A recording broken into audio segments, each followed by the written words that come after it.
संदर्भात अशी घटना घडली असेल त्यांनी असा विषय केला असता। हे बघा, मी जे माफ करा कोणाला म्हटलेलं आहे तुम्ही त्याची बाईट, मला वाटतं मी जे केलेलं स्टेटमेंट आहे ते त्याच्यातला काही पार्ट काढलेला आहे। मी काय म्हणलेलं आहे, जे ॲक्शन मोडमध्ये जेवढे व्हिज्युअल्स दिसलेले आहेत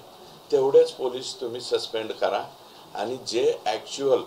ॲक्शन मोडमध्ये दिसलेले नाहीत त्यांना थोडंसं विनाकारण त्यांचे नाव घेऊ नका, हे माझं वाक्य आहे। परत एकदा माझं मत आहे की चेक करावं, रीचेक करावं, आणि तिथं सर्व भीमसैनिक होते, आमचे बांधव होते, RPIचे कार्यकर्ते होते, भीम आर्मीचे कार्यकर्ते होते,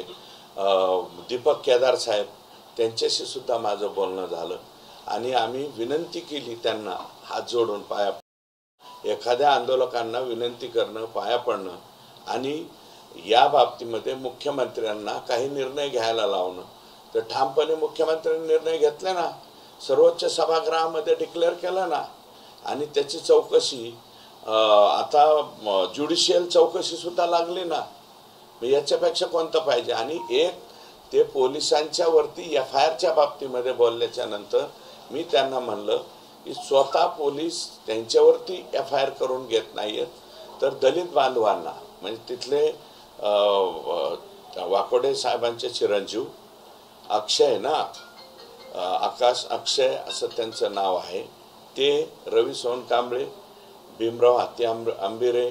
आणि तिथल्या महिला भगिनी, या सगळ्यांना मी विनंती एक केली की तुम्ही जर पोलीस त्याच्यामध्ये FIR करून घेत नसतील तर 156(3) कलम केंद्र सरकारने मोकळं ठेवलेलं आहे, आणि 156(3) मध्ये जर कुठे FIR घेतला नाही तर त्याच्यामध्ये, कारण त्याही घटनेला आता 2 महिने होत आले, 30 दिवसाच्या नंतर FIR होऊ शकते त्याच्या बाबतीत, तर 156(3)चा वापर करा, अशा प्रकारची विनंती केली। माझं स्टेटमेंट नाटकं पाहिलं नाही, आणि जितेंद्र आव्हाडांसारख्या राष्ट्रीय संतांनी अपुऱ्या माहितीवरती बोलावं, याच्यापेक्षा मोठं दुर्दैव नाही असं मला वाटतं। क्लिप या सगळ्या संदर्भामध्ये क्लिप देखील त्या ठिकाणची व्हायरल केली जाते।